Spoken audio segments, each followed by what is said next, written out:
Oke, selamat siang, pagi, sore, dan malam para startupers dimanapun kalian berada. Kita ketemu lagi di podcast 3. Ini kali ini ada tamu yang spesial. Nggak ada di podcastnya Solokon, nggak ada yang nggak spesial gitu ya. Kali ini kita kedatangan Mas Tri Ahmad Syaroni, panggilannya Mas Roni gitu ya. Nah, sekedar informasi untuk teman-teman bahwa kita semua sebelumnya sudah ya kita sama-sama mengamini dan semoga juga dalam kondisinya juga baik-baik saja. Insya Allah kami berdua dalam kondisi sehat. Jadi untuk membuat podcast ini lebih apa ya enak ngomongnya gitu, kita bisa lepas masker berdua, Mas. Siap. Nah, yes. Seperti biasanya di edisi sebelumnya di podcast ini kita pasti akan ngomongin tentang otomatis tentang startup, dan pasti narasumber yang kita datangkan ini juga ada kaitannya dengan startup gitu ya. Nah, mungkin langsung saja. Halo Mas Roni, kabar bagaimana? Alhamdulillah sehat. Alhamdulillah sehat. Mas sendiri gimana? Alhamdulillah sehat selalu. Lama tak bertemu ini. Iya, salah satu bukti kalau kita sehat ya kita di sini sekarang. Alhamdulillah, ya kan? Bener Mas. Oke Mas Roni, kita pasti ke depan bakal ngomongin banyak sekali nih tentang startup khususnya di Kota Solo, tapi secara umum kita boleh ngomongin di Indonesia, di dunia, seluruh dunia juga boleh gitu Mas. Nah, kegiatan-kegiatan Mas Roni sebelumnya boleh di-share dulu dong ke teman-teman, kan mungkin satu dua ada yang belum kenal ya, bahkan mungkin sama saya juga belum kenal gitu. Jadi Mas Roni boleh silakan. Oke, jadi kalau kegiatan saya sehari-hari sebenarnya mungkin teman-teman udah pernah dengar kata-kata namanya DILO, Digital Innovation Launch, di mana notabene itu sebenarnya di 17 kota sih. Cuman sebenarnya tertua itu di Solo. Nah, lalu kegiatan saya itu lebih tepatnya ya kalau diomongin pengelolanya juga saya rasa bukan, tapi lebih tepatnya termasuk dari pengelola DILO Solo. Seperti itu Mas, itu kesehariannya. Sematanya manajer DILO ya berarti ya? Boleh kalau seperti itu. Tapi kalau di startup itu kan ngomongin manajer itu kayak kita ada di perusahaan konvensional gitu kan. Tapi lebih tepatnya kalau butuh apa-apa bisa hubungi saya Syahroni gitu. Kalau ngomongin startup atau ngomongin teman-teman pengen sharing, teman-teman pengen ngadain kegiatan yang berbau ekosistem digital, atau teman-teman mau ngomongin, karena kalau kita ngomongin ekosistem digital kan luas kan ya nanti. Seperti teman-teman pengen bikin startup atau teman-teman pengen ngomongin desain dari sebuah aplikasi seperti UI UX, atau teman-teman lebih ngomongin ke programmingnya. Nah, seperti itu, itulah yang biasa saya dan teman-teman di DILO lakuin. Bisa dikolaborasikan di DILO. Catat. Lalu DILO itu apa? Nah, lalu itu DILO apa seperti itu ya. Mungkin tadi udah saya singgung sebenarnya kami bergerak untuk memfasilitasi teman-teman yang pengen bergerak di dunia ekosistem digital. Pengen melakukan scale up bagi teman-teman yang sudah punya sebuah keinginan, baik itu scale up dari sisi startupnya atau scale up dari sisi dirinya sendiri. Yang saya maksud adalah ketika teman-teman pengen ngomongin startup, pengen di scale up ya kita akan ngomongin funding dan sebagainya, customer validation dan apapun itu. Tapi ke diri sendiri, mungkin teman-teman belum punya tim startupnya. Nah, seperti itu berbaurlah sama teman-teman yang ada di DILO. Karena sebenarnya DILO ini fasilitator di ekosistem digital dari segi fisik maupun non fisik. Secara fisik kami ada namanya gedungnya, bangunannya ada, setiap harinya sebenarnya ada coworking space yang bisa dipakai teman-teman itu secara gratis ya. Namun karena memang saat ini sedang pandemi, kami belum bisa memfasilitasi fisik secara langsung. Jadi kegiatannya lebih banyak kegiatannya non fisik. Online non fisik dalam arti kita ya online daring ya kalau bahasa sekarangnya. Nah, kegiatan yang kami adakan ini tak lain tak bukan ya untuk memfasilitasi teman-teman yang pengen upgrade. Kita list Mas. Satu, teman-teman bisa ke DILO sebagai co-working space. Sebagai co-working space bisa. Terus berkomunitas, ketemu sama founder-founder startup yang lain. Betul sekali. Ikut programnya. Betul. Yang kayak Solokon ini. Jadi kayak ke talent, terus ke startup. Talent itu pun lebih banyak lagi ya, ngomongin teman-teman talent bisnis, teman-teman yang di UI UX atau teman-teman yang programming. Kenapa saya ngomongin programming aja? Karena kalau kita ngomongin technical ini kadang orang jadi salah tafsir ngomongin technical. Dikiranya technical itu hal yang ya teknis di sini kan teknis di dalam ranah startup ya, aplikasi seperti itu. Jadi seperti itu kita bisa berkegiatan di DILO itu pokoknya nggak ada lagi kata-kata aku pengen jadi seorang digital enthusiast dan aku bingung tempatnya, hubnya di mana yang bisa menampung diriku. Nah, salah satunya ya Dilo Solo. Selain dari sekarang, alhamdulillah ada Solocon Valley ya, atau Solocon ya. Solocon ya. Seperti itu. Keempat, cari mentor. Cari mentor terus Bisa? Bisa banget. Saya. Teman-teman kalau misal Mas galau nih, kadang kan teman-teman kalau misal mau curhat, bisa melalui curhatnya itu bisa melalui media sosial yang ada di Dilo Solo. Curhat aja nggak apa-apa. Nanti teman-teman Dilo akan tanggepin. Siapa yang sekiranya nanti berkompeten untuk menjawab kegalauannya teman-teman di dunia startup, kita akan arahkan ke sana. Oh ternyata lagi galau soal finance nih. Oh ternyata lagi galau soal foundership nih. Oh ternyata lagi galau soal ide.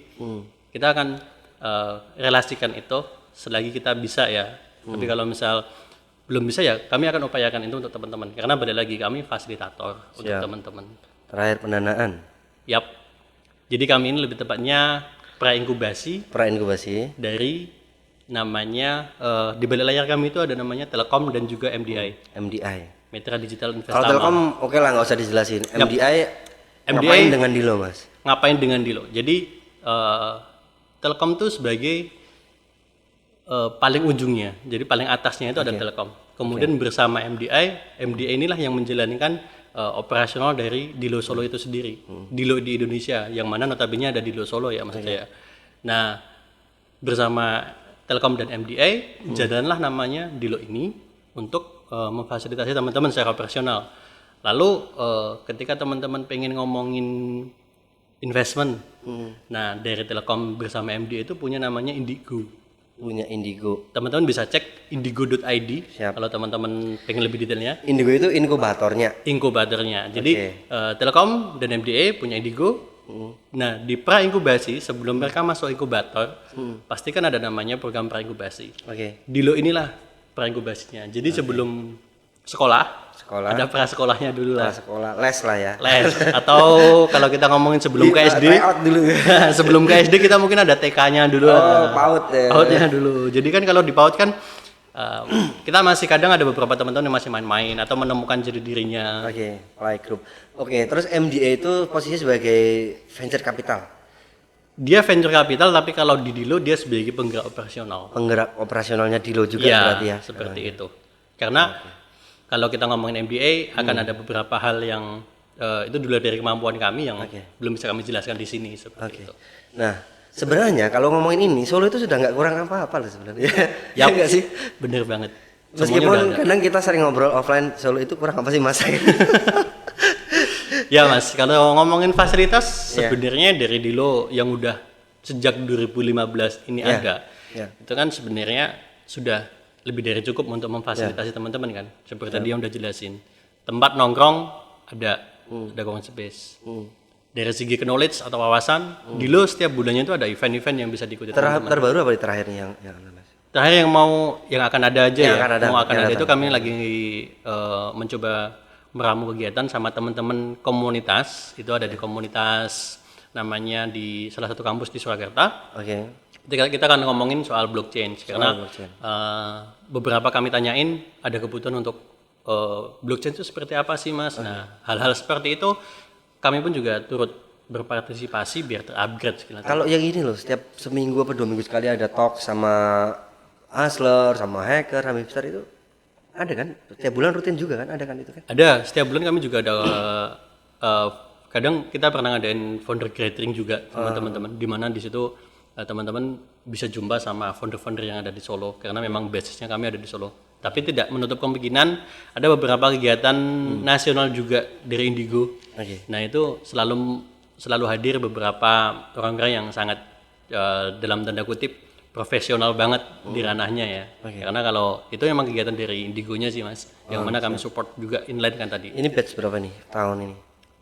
Tahun ini karena kalau batch 1 belum ya? Belum. Yang 2021 belum ya? Kalau kegiatan sama mentoring itu setahun 2 kali.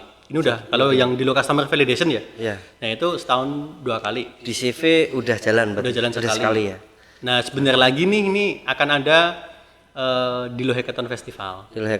Jadi kalau Dilo ini Mas kegiatannya itu ada nasional sama lokal.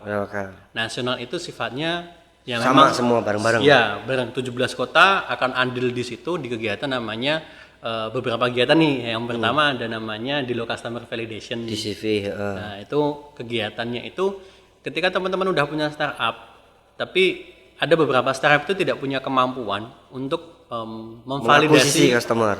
Ya, memvalidasi customernya. Nah, disitulah program yang cocok buat teman-teman. Udah punya ide tapi nggak tahu mau ngapain dan sebagainya, kadang bingung apakah bener nih langkah customer validationku. Nah, di DCV itulah Dilo memfasilitasi. Saya juga pernah ikut dan ketemu Mas Aryo, dan itu mentor yang keren juga sih sampai sekarang sih. Karena waktu itu saya Mas Aryo. Dan beliau pun ketika beberapa ini ada ikut lagi beliau. Beberapa mentor dari Dilo ketika memang belum bisa jadwal sama Dilo, dia beberapa beliau ini akan dengan senang hati tidak harus dengan programnya Dilo. Nah, itulah yang kerennya dari teman-teman Dilo. Jadi kita kalau misal sudah kenal sama beberapa mentor dari kegiatan Dilo, tapi ternyata beliau itu belum bisa arrange waktu untuk di DCV nih. Nah, ternyata udah kenal sama beberapa teman startupnya Dilo gitu kan. Nah, beliau akan dengan senang hati sharing sama teman-teman di luar dari kegiatan resmi. Langsung lempar SoloCon. Seperti itu. Ya, mirip-mirip lah sama SoloCon. Jadi kan kita ya, maksudnya beliaunya kalau memang udah nggak bisa masuk ke DCP, lempar ke SoloCon gitu. Siap, nanti kita akan coba arrange deh. Karena balik lagi program dari DCV atau dari teman-teman Dilo atau teman-teman circle-nya di ekosistem digital itu selalu dengan santai ya, maksudnya dengan senang hati bantu gitu loh. Jadi kalau kita ngomongin startup terfasilitasi atau enggak, itu sebenarnya fasilitas sudah banyak banget. Ngomongin Dilonya, kayaknya teman-teman tinggal cukup follow Instagramnya. Di mana Mas Roni? Instagramnya teman-teman bisa cek di Dilo_Solo untuk Dilo Solo, atau teman-teman bisa follow juga akunnya Dilo secara nasional 17 kota di dilo.id. @dilo.id. Ya. Itu website yang dilo.id. Itu juga username Instagram juga. Username untuk seluruh akun ya? Yep. Iya, malah enak tuh kayak gitu. Jadi kita ada hub, ada yang sub-subnya lagi. Jadi, karena kan memang kita bergeraknya kan 17 kota ya. Siap. Oke, nah Mas Roni kan ini kita kan lagi bikin SoloCon nih. Ya sebenarnya saya pura-pura ngomong seolah-olah Mas Roni nggak tahu, padahal udah tahu gitu kan. Nah, otomatis kita itu mau men-trigger, menggerakkan, menggugah, mengajak teman-teman di Kota Solo ini untuk ayo gabung, kita belajar bareng-bareng, sharing bareng-bareng nih. Nah, Mas Roni juga founder startup juga kan? Ya, ada co-founder ya, bareng-bareng sama yang lain. Itu startup lebih tepatnya apa sih? EduTech ya? Kita lebih ke EduTech karena memang fokusnya di pendidikan ya. Karena namanya Ajaro. Jadi itu berawal dari kata, kalau bahasa Jawanya itu kan Ajaro, Cinawo atau belajar lah. Belajar korelasi dari edukasi. Kata perintah ya, Ajaro. Iya, karena kita podcast seperti ini pun kan kita juga belajar kan. Kita ngomongin startup itu belajar. Bahkan beliau yang udah ada di ranah CEO, founder apapun itu pasti akan selalu belajar. Melangkah. Kita harus menjadi pembelajar seumur hidup. Itulah yang menjadi visi misi untuk Ajaro itu sendiri. Ajaro itu sendiri. Itu udah berapa tahun didirikan? Sebenarnya kalau ngomongin didirikan nih agak gak enak. Karena kita ngomongin startup kan berdirinya udah lama tapi gak gede-gede gitu kan. Itu saya. Ajaro sendiri udah 2017 ya. Diinisiasi kalau secara legal ya. Sebenarnya kami ngumpul sama teman ini udah 2015-an. Tapi kayaknya sayang nih kalau kita nggak ngomong ke legal sekalian. Brand dan sebagainya sekarang butuh legal kan. Dengan legal kita juga sebuah startup bisa jalan dengan matang. Dalam arti matang ini udah kokoh gitu, secara tim maupun secara faktor yang lainnya ketika kita menjalankan startup. Jadi secara legal kita tercatat 2017. Secara legal 2017. Jadi udah 4 tahun jalan lah ya. 4 tahun jalan gitu ya. 4 tahun jalan. Kalau EduTech-nya itu lebih ke apa sih? Kalau kayak teman belajar nih, teman kita nih, atau ruang guru itu kan bikin konten untuk ya istilahnya nge-switch sekolah yang tadinya offline jadi digital, bantuan ya. Dia kayak bimbel lah ya gampangnya gitu ya. Kalau Ajaro EduTech yang kemana nih? Nah, sebenarnya EduTech yang kemana sampai saat ini kami masih memvalidasi ramuan yang tepat untuk market kami seperti apa. Tapi yang jelas kami terlahir dari sebuah dorongan. Di mana kita lihat teman-teman yang ada di ranah SMK atau SMA sederajat, ketika mereka lulus itu kan mendapat sebuah titel di mana mereka harus siap kerja. Sedangkan kalau kita ngomongin siap kerja, ada sebuah gap antara sekolah dengan industri yang saat ini ada. Nah, dari gap itulah kami mencoba ada di sisi tengah, menjadi sebuah jembatan. Biar teman-teman ini ketika ada di ranah pendidikan, masih di ranah sekolah, itu terjembatani ketika memang mereka mau fokus ke dunia industri. Kita di sini akan fokuskan katakanlah SMK, yang mana notabene jurusannya rekayasa perangkat lunak, jurusannya programming. Nah, kenapa ke RPL? Karena saat ini yang masih bisa inline dengan kurikulum dengan dunia industri yang kami jalan ini ya di ranah rekayasa perangkat lunak ini, di mana notabene di situ diajarkan tentang programming. Sedangkan yang kami tahu di lapangan rekayasa perangkat lunak yang ada di sekolah itu ada beberapa yang bahkan sangat miris, itu berbeda banget sama yang ada di lapangan dari segi tools maupun dari segi sebuah bahasa pemrograman yang dipakai katakan. Contohnya mas, mungkin sekolahnya nggak usah disebut tapi ini aja. Ya, dengan beberapa. Jadi gini, di dunia industri itu kan sekarang sebuah startup bikin produk, itu kan pasti infrastrukturnya pun akan sangat dipikirkan kan. Ada front end, back end. Nah, di dalam front end, back end itu nanti akan dipecah lagi bahasa programnya. Nah, di sini kan berarti ada lintas device bisa berkomunikasi nih misalnya. Udah mencapai ngobrolin di sana. Tapi di sekolah itu kan baru seputar masih dini banget. Ini bikin desktop ya. Bahkan ada seperti itu. Bahkan kalau kita ngomongin sekarang nih, ini udah berbau mobile atau web. Meskipun desktop pun sekarang masih ada, masih up to date. Cuman kan yang dipakai itu kan versi yang jadul. Nah, ketika ini diterapkan di dunia industri, bagaimana kita bisa membayangkan dong, kita biasanya itu menulis di sebuah buku, tapi tiba-tiba kerja suruh ngetik di komputer. Kan berbeda nih, sama-sama mencatat administrasi, di mana kita pakai buku tulis. Tapi ternyata begitu kita di industri, kita suruh pakai komputer, Microsoft contoh ya. Seperti itu. Nah itu kan berarti menjadi gap. Ada beberapa standar yang memang belum diberikan di sekolah. Maka dari itu Ajero coba menjembatani di situ ya. Nah, kegiatannya Ajero sekarang beberapa kita bikin sebuah kelas untuk memfasilitasi teman-teman yang ada di SMK ini. Kita ada Ajero kelas, ada beberapa Ajero yang sifatnya juga Ajero Coding Day, di mana di situ kita akan memberikan wawasan gimana sih sebuah perusahaan industri sekarang itu ngerjain sebuah apps beneran gitu. Mulai dari platform yang dipakai, tools yang dipakai, sampai ke manajemen yang dipakai. Karena sekarang kan ada metodologi di mana kita setiap hari ada stand up meeting, di mana seorang programming itu report, karena kita nggak mau hanya ngajarin hard skill.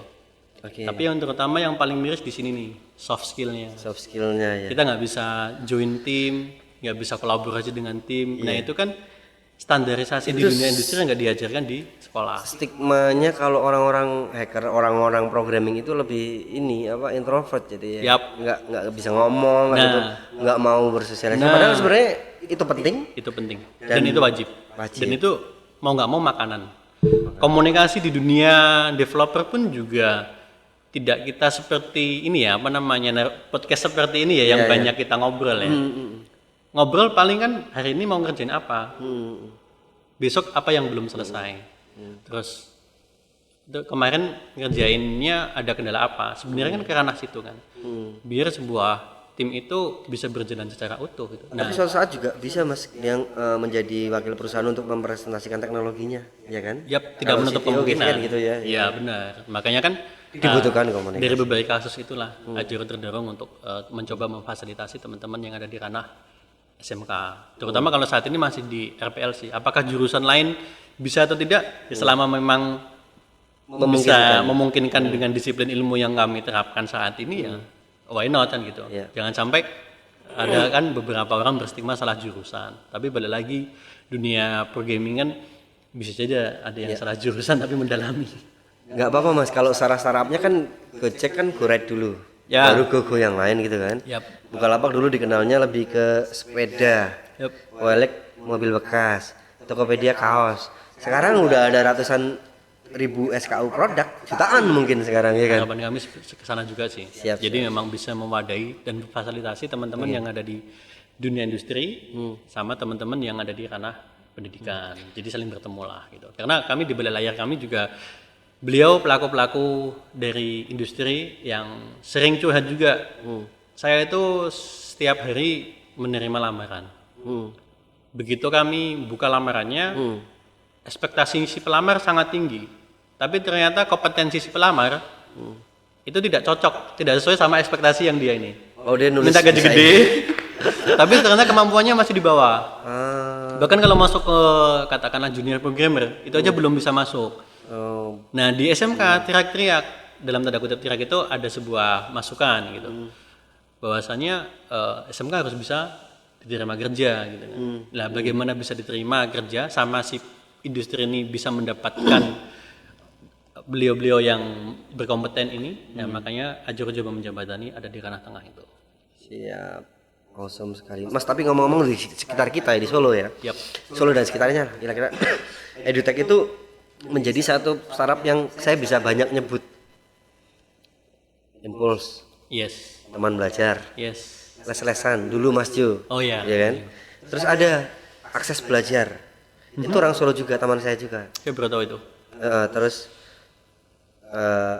Ajaro salah satunya. Ini cukup banyak nih. Cukup banyak. Enggak, maksudnya bukan cukup banyak, tapi artinya kalau teman-teman mau bikin itu sudah ada banyak mentornya. Yap, benar. Yeah. Sudah banyak pemainnya berarti kan. Iya, nah kalau ngomongin kembali lagi tentang tadi Mas Roni dalam membangun startup di Ajoro, terus banyak kegiatan aktivitas di kota Solo, dengan Dilonya gitu kan. Nah ini mungkin Mas Roni bisa ngasih nggak apa sih kalau teman-teman mau bikin startup dari nol itu apa sih yang harus dilakukan, Mas? Terutama teman-teman harus punya dorongan dulu, niat. Karena kita udah lapar tapi nggak ada niat makan kan nggak akan kenyang. Ya. Niat berarti harus dibarengi sama usaha. Niat disuapin, Mas. Nah, niat disuapin, kalau kitanya nggak nyari yang nyuapin mana bisa kan ya. Tetap harus nyari. Tetap ya. harus ada sebuah dorongan kan. Oke. Karena dorongan itu perlu. Sekalipun kita lapar nggak ada dorongan, kita nggak akan kenyang. Oke. Begitupun kalau kita mau diriin startup, kita ada ide, tapi kalau kita nggak segera implement, itu ya akan nol. Nah, ketika teman-teman sudah punya ide, yang menjadi tantangan berikutnya adalah sebuah tim. Karena pasti akan ada naik turunnya semangat. Itu salah satunya. Di antara lainnya, manusia itu punya skill sendiri-sendiri, yang mana kita tidak semuanya akan kita tampung sendiri. Nggak mungkin kita bikin M's itu akan ngoding sendiri, terus yang presentasi sendiri, yang manage sendiri, bahkan yang manage keuangan sendiri.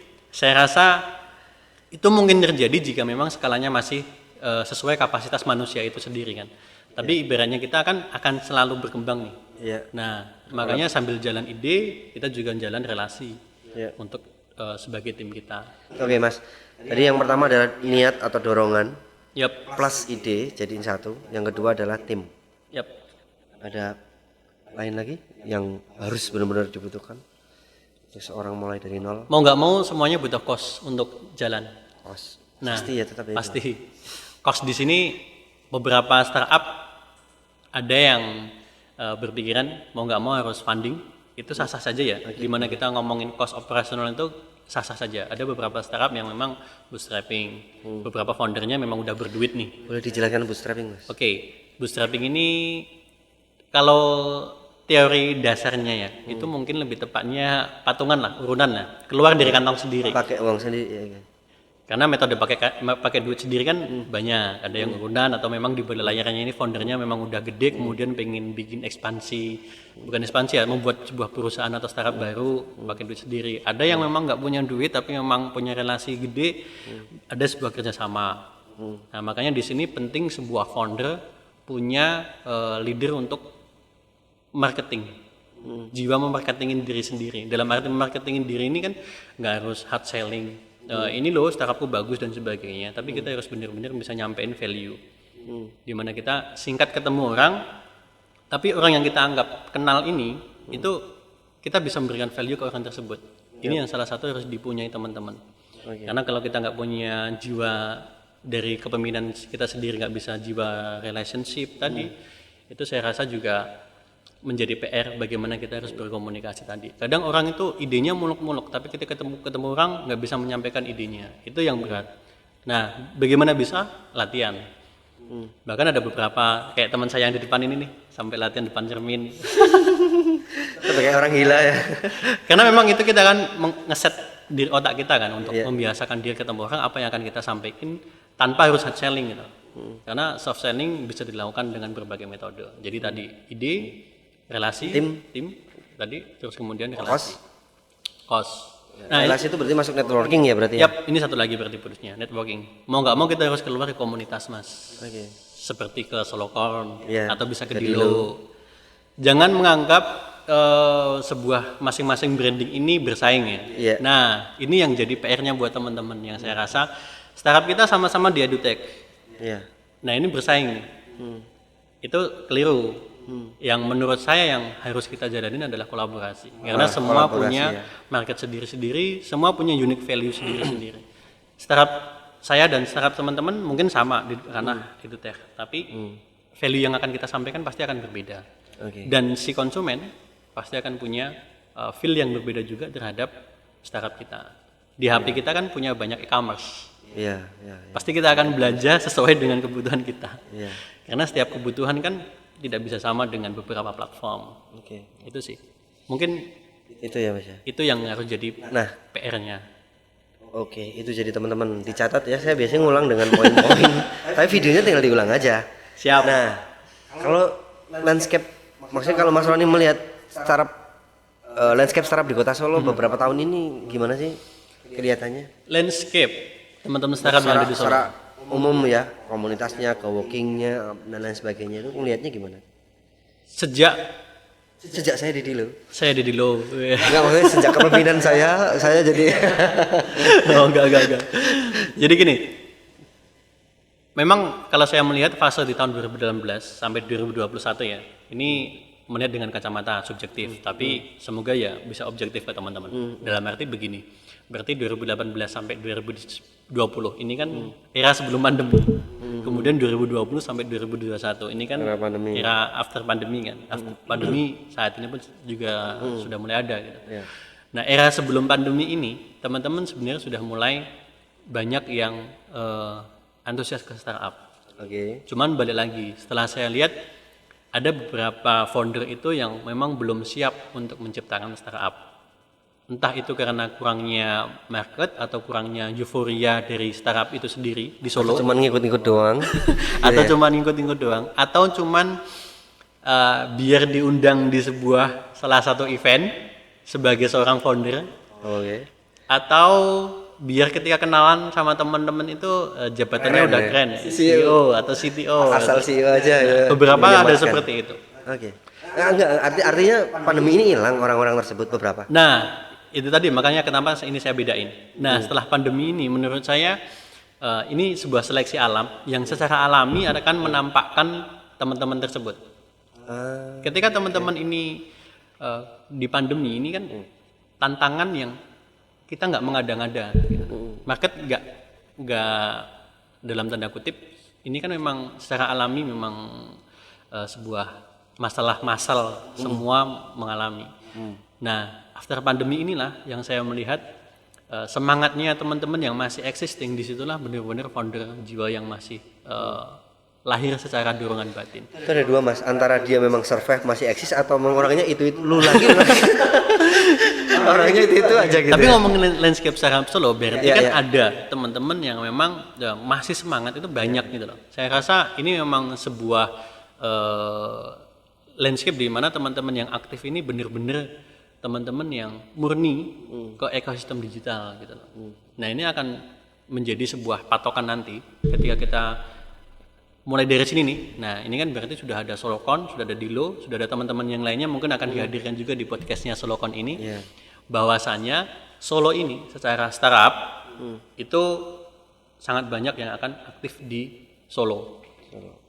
Nah, kalau kita ngomongin landscape-nya Solo soal startup kan harus dari startupnya itu sendiri, harus dari beberapa fasilitator nih, nah komunitas juga. Nah, dari segi komunitas atau fasilitator juga, saya rasa sudah mulai timbul ya, muncul ya beberapa teman-teman baru seperti Solokon, di Solo nanti akan ada teman-teman yang lain yang mungkin dihadirkan di podcast ini yang saya Seribu rasa Startup juga datang juga tahun ini. oke, keren itu malah Seribu Startup yang mana itu juga program nasional, tapi lokal juga running kan. Iya, running. Ada teman-teman yang lain ya nanti biar Mas undang sendiri aja deh. Ini Iya, buat memang abis ini buat podcast ini kita ngomongin tentang 1000 Startup. itu keren banget. Jadi teman-teman itu dari segi fasilitas itu sudah ada. Jadi landscape-nya Solo akan lebih luas lagi kalau kita ngomongin startup di Solo. Jadi Solo itu udah nggak dalam tanda kutip ketinggalan zaman, nggak. Jadi udah mulai kita teman-teman makin banyak yang aktif di dunia digital, terutama di perstartupan. Makin banyak pula teman kita ketika kita mulai sebuah bisnis tuh nggak galau lagi. Teman saya mana toh gitu. Kadang kan kalau misalnya kita dirin sebuah startup kan butuh temen nih Mas buat sharing apapun itu, meskipun lintas ide tapi secara konsep manajemen kan mirip nih. Nah itu bisa nanti tukar sharing pikiran. Jadi buat teman-teman yang mau pengen bikin startup atau pengen memulai bisnisnya ya mungkin saatnya tahun ini tahun-tahun yang Iya, kayak tahun yang pas tahunnya startupnya Solo harusnya ya. harusnya sih gitu. Mungkin 2-3 tahun ini akan menjadi awal Solo menjadi lebih baik. Menurut saya seperti itu. Oke, bukti dari kita sharing, kita bernetworking, kita berrelasi, kita berkolaborasi, Mas Roni ini juga akan ada di Solokon, ya kan? Nah, mungkin Mas Roni juga bisa share nih ke teman-teman yang mungkin salah satu yang nonton ini kan mau jadi peserta atau yang ikut di acara Solokon gitu ya. Mas Roni pengennya teman-teman itu jadi apa sih? Jadi apa? Prok. Nggak, maksudnya sharing antara Mas Roni mentor nanti dengan teman-teman yang ikut dalam kelas itu kita bareng-bareng mau kemana sih gitu, supaya mereka itu arahnya jadi apa sih? Oke, ya harapan saya sih teman-teman ketika memang ikut eventnya di Solokon, teman-teman nggak main-main ya, memang benar-benar serius berkomitmen. Udah diancam tuh. Dan beneran menunjukkan semangatnya untuk upgrade skillnya gitu. Ketika teman-teman nanti fail di event ini dalam tanda kutip fail itu belum menemukan ide yang memang benar-benar teman-teman untuk running, tapi teman-teman akan dapetin sebuah bekal ketika teman-teman mau meloncat selanjutnya. Seperti itu sih Mas, harapan saya memang benar-benar teman-teman ini ikut secara maksimal, jangan sampai putus tengah jalan. Buat teman-teman karena di sini nanti saya rasa kan ada bisnis, desain sama gamingnya kan. Nah, outputnya kan saya harapkan programming. Nah, sebenarnya saya mau tanya banyak tentang itu, tapi nanti terlalu bocor dong gitu ya. Jadi harapannya teman-teman dari program ini muncul para CEO baru atau CTO baru atau CTO baru. Sebenarnya udah banyak CEO kan, kalau lihat di Instagram kan CEO. Kan tadi kita ngomongin landscape, biar makin meluas lagi landscape-nya Solo. Padangannya soal startup nanti akan lebih luas lagi. Mungkin siapa tahu teman-teman yang mau menjadi peserta dari temannya dari eventnya Mas Jirta di Solokon ini kan bisa menjadi bagian dari sebuah CTO nanti di kemudian hari kan kita nggak akan tahu kan. Iya. Nanti siapa tahu kan oh ini teman-teman yang ada di Solo, ada Solokon, ada di luar, ada teman-teman yang lain akan ikut keangkat juga. Jadi sebuah ekosistem digital di Solo nanti akan hidup.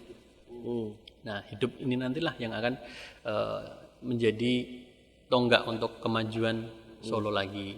Balik lagi kan nanti sebuah Solo yang dapat citra bagusnya kan ya. Iya, siap lah, betul. Siap Mas Roni, ini saya thank you banget nih udah mau menyediakan waktunya untuk bisa diundang di di Solokon podcast ini. Terus mungkin terakhir nih Mas Roni, kita global aja ya, mesti kita ngomongin Indonesia nih. Bagaimana harapan Mas Roni terhadap nggak hanya startup sebenarnya, industri usaha yang mana kita kan dihajar habis-habisan nih oleh pandemi nih. Saat awal sampai tengah, sekarang nih sampai besok pasca pandemi atau new normal itu harapannya gimana Mas? Kalau soal harapan, saya rasa sebuah harapan itu pasti semua sama ya, untuk teman-teman bisa selalu fighting ya. Nah harapan saya teman-teman ini bisa mendapatkan, ada beberapa teman-teman startup itu yang mendapatkan berkah dari sebuah pandemi ini. Jadi akan timbul ide-ide baru. Nah harapan saya teman-teman bisa menemukan inovasi itu sendiri. Kadang inovasi itu kan nggak lahir dari instan gitu. Memang harus dihajar pandemi, kita harus mendapatkan inovasi itu. Ada beberapa hal yang seperti itu. Nah harapan saya buat teman-teman yang memang saat ini lagi ada di fase bawah bisa tetap istiqomah untuk semangatnya, Bagi teman-teman yang sudah ada di ranah atas itu bisa sama-sama menyambut yang di bawah. Jadi akan saling ketemu untuk bisa sama-sama kolaborasi seperti Saling itu. membantu, Saling untuk membantu. bisa bertahan ya. Yap. Gitu. Karena balik lagi Indonesia kan Bhinneka Tunggal Ika kan. Berbeda-beda tapi tetap sama juga. Meskipun startupnya genrenya beda. Beda-beda, tapi kan notabene kita startup juga kan, Mas. Iya. Ya, sehat selalu juga untuk keluarga di rumah, Mas Roni. Siap, Mas Irta. Semoga nanti setelah pandemi ini teradaptasi dengan baik, itu teman-teman bisa berkegiatan secara offline tentunya, karena kegiatan offline ini saya rasa kegiatan yang lebih bisa dapetin tersentuh lah ya, touch-nya benar. Jadi dengan adanya pandemi kan kita juga bisa tahu beberapa kegiatan itu harus dilaksanakan secara offline tapi online juga. Jadi kita bisa menjadi hybrid lah ya. Nah, seperti itu sih. Mungkin itu masuk Maya. Siap. Sekali lagi terima kasih banyak dan teman-teman di rumah jangan lupa untuk follow IG kita Solokon di @solokon_xyz. Kalau mau daftar langsung ke website kita di solokon.xyz sama aja. Kalau mau penasaran dengan Instagramnya Dilo tadi di @dilo_solo apa? .solo? Dilo_solo. _solo ya. Dan atau Instagram pribadi? Kebetulan sih nggak pakai. Oke, sehat selalu untuk semuanya. Sampai jumpa di podcast yang akan datang. Bye bye. See you guys.